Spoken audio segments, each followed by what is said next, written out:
There are many generalizations when it comes to talking about buck beds or bedding habits for mature bucks.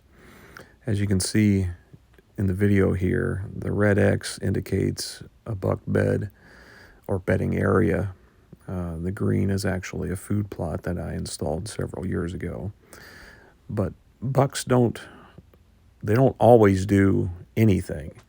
There are generalizations. People talk about, facing downwind and having their back to the wind so they can smell anything from behind them and see anything in front of them, which does happen, but not all the time.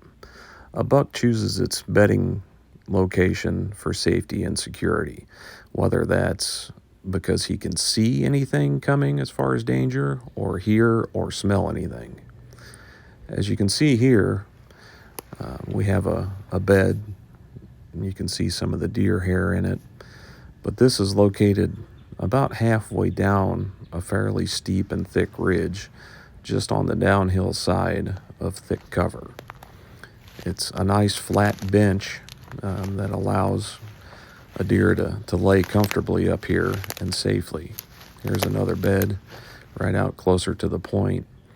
And as you can see, anything bedded here can see this entire creek bottom for well over 200 degrees, probably closer to 250 plus degrees since it's out on the point. Now, the previous owner had a blind that was located just on the bottom of this point, not 30 yards away, and that had made it almost impossible to access without spooking anything. So I moved the blind about 100 yards south, as you can see there.